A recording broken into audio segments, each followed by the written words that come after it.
तो अगर customer satisfied नहीं है तो बिजनेस तुम नहीं कर सकते। समझ में आया ना?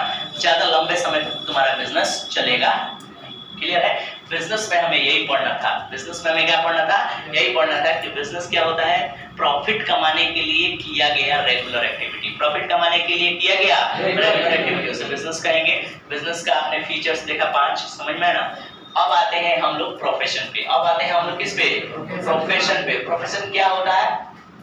स्पेशल नॉलेज, स्पेशल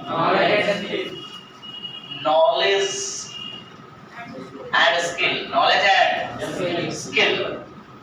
अगर कोई बंदा है उसके पास कोई स्पेशल नॉलेज और स्किल है और वो अपने स्पेशल नॉलेज और स्किल से वेरियस सेक्शन ऑफ सोसाइटी की, वेरियस सेक्शन ऑफ सोसाइटी की मदद करता है, वेरियस सेक्शन ऑफ सोसाइटी की मदद करता है, सेवा करता है अपने नॉलेज और स्किल से, तो उसे क्या बोलते हैं? प्रोफेशनल। समझ में आया कि प्रोफेशन उसको बोलते हैं कि स्पेशल नॉलेज और स्किल से अगर कोई बंदा वेरियस सेक्शन ऑफ सोसाइटी के लोगों को क्या करता है? मदद करता है, तो उसे क्या बोलते हैं? प्रोफेशन बोलते हैं। क्लियर है ना? उसे क्या बोलते हैं? प्रोफेशन बोलते हैं। और प्रोफेशन के लिए क्या होना चाहिए? स्पेशल नॉलेज और स्किल होना चाहिए। एक ऑर्डिनरी लेमैन, एक ऑर्डिनरी मैन प्रोफेशन का काम नहीं कर सकता है, क्योंकि जब तक उसके पास स्पेशल नॉलेज और स्किल नहीं होगा तो वो बंदा पढ़ा नहीं सकता। अगर इंटरमीडिएट के तुम स्टूडेंट हो और मुझे पढ़ाना है इंटरमीडिएट को, तो कम से कम मेरे पास डिग्री एमकॉम बीएड का होना चाहिए। एकेडमिक में बता रहा है एमकॉम बीएड का डिग्री होना चाहिए, then I eligible to teach the that student. समझ में है ना? एमकॉम बीएड के पास तो ये मेरा डिग्री है, समझ में है ना? तब हम एलिजिबल होते हैं स्पेशल नॉलेज और स्किल से, तब हम पढ़ाते हैं। समझ में आया?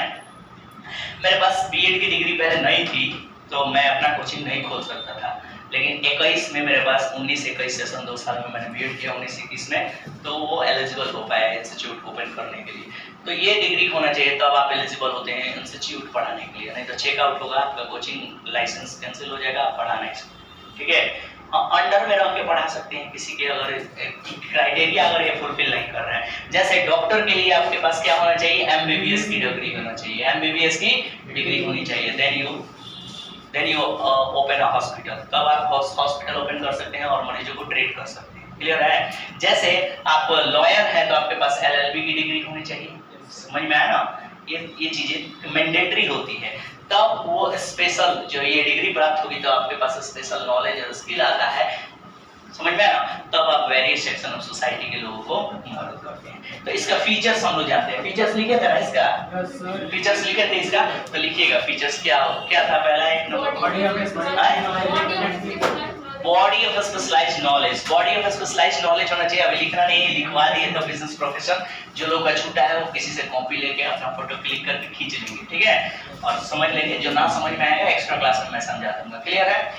तो प्रोफेशन क्या होता है कि बॉडी ऑफ स्पेशल नॉलेज। इसका पहला फीचर्स है कि आपके पास स्पेशल नॉलेज और स्किल होना चाहिए। ठीक है ना? जैसे मैंने ये सारे बताया, एलएलबी की डिग्री होनी चाहिए, एमबीबीएस, तब ये स्पेशल नॉलेज होता है। दूसरा बोले formalized method of acquiring training and experience.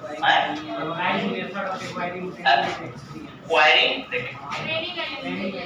training and experience. Acquired a formalized method of acquiring training and experience. तो formalized method होना चाहिए of acquiring training and experience. आपके पास formalized method होना चाहिए कि मतलब कि आपने ट्रेनिंग और एक्सपीरियंस लिया है तो उसके लिए आपके पास डिग्री तो है ना? समझ में है ना? अगर डिग्री नहीं है तो आप एक्सपीरियंस भी नहीं ले सकते। समझ में है ना? एक डॉक्टर के वहाँ आप जाके क्या डिग्री के बिना आप एक्सपीरियंस का काम कर सकते हैं? नहीं कर सकते। समझ में है ना? तो कहने का मतलब है कि ये प्रोफेशन करने के लिए formalised method of acquiring training and experience, ये बातें समझ में आ रही हैं कि आपको ट्रेनिंग और एक्सपीरियंस तभी मिलेगा जब आपके पास फॉर्मलाइज्ड क्या होगा? मेथड होगा, मतलब कि आपके पास ये डिग्री होनी चाहिए। समझ में आया? अगला कह रहा है establishment of representative professional association, और ये डिग्री आपको establishment of representative professional association, ये डिग्री जो प्रोफेशनल एसोसिएशन, अगर आप सीए हैं, प्रोफेशन काम करते हैं सीए का, तो आपको आईसीएआई से आपको सीए की डिग्री होनी चाहिए, तब आप एस्टैब्लिश कर सकते हैं एज अ फर्म। समझ में आया? तब आप एज ए सीए का प्रोफेशन कर सकते हैं। सीए भी प्रोफेशन में आता है।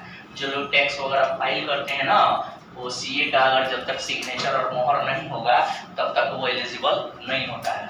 समझ में आया? तब तक वो एलिजिबल नहीं होता है, वो टैक्स का फाइलिंग सरकार सही नहीं मानेगी। बात समझ में आया? कई अकाउंटेंट भी काम ले लेते हैं, सीए से जुड़े होते हैं, सारा काम करके सीए से सिग्नेचर करा लेते हैं, काम बन जाता है।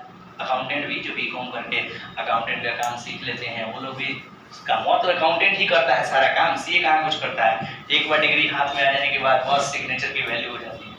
समझ में ना? तो कह रहा है ये कि establishment of representative professional association, establishment होना चाहिए क्या? रिप्रेजेंटेटिव प्रोफेशनल एसोसिएशन से आपकी डिग्री, माने ये डिग्री है तो यहाँ की फर्जी होना चाहिए, डिग्री किसी संस्था से मिलनी चाहिए। जैसे एलएलबी की डिग्री आपको किससे मिलनी चाहिए? बार काउंसिल से। बार काउंसिल ऑफ इंडिया जब तक ये परमिशन नहीं देगा तब तक आप कोर्ट में आप as advocate, as a lawyer आप काम नहीं कर सकते। जब तक बार काउंसिल परमिशन नहीं देगा तब तक आप क्या कर सकते हैं? ये एमबीबीएस का डिग्री कौन देता है? Medical council of India, medical council of India. ये डिग्री जब तक ये परमिशन नहीं देगा तब तक आप अपना हॉस्पिटल खोल नहीं सकते। समझ में आया? ये होता है। आगे बढ़ते हैं। अगला कह रहा है priority of service over economic consideration. ये लिखवाते हैं कोड ऑफ कंडक्ट लिखवाते हैं। Code of conduct, code of conduct में क्या होता है कि एक आचार्य संहिता बनाई जाती है। कोड ऑफ कंडक्ट का मतलब क्या होता है? आचार्य संहिता। अब कोड ऑफ कंडक्ट का मतलब होता है कि आप कोड ऑफ कंडक्ट का मतलब होता है आचार्य संहिता। हर प्रोफेशन के लिए कोड ऑफ कंडक्ट, जैसे सीए अपना प्रोफेशन करता है ना, तो बहुत सारा शहर में बोर्ड नहीं लगवा सकता है, उसके आचार्य उसकी लाइसेंस कैंसिल कर दी जाएगी। जैसे डॉक्टर के लिए बताया जाता है, बात समझ में आया ना, कि अगर कोई लेडी प्रेग्नेंट है तो उसको आप चेक करके, लड़की है तो लोग क्या करते हैं? फीटिसाइड, भ्रूण हत्या करवा देते हैं ना, ऐसा सुनने को मिलता है।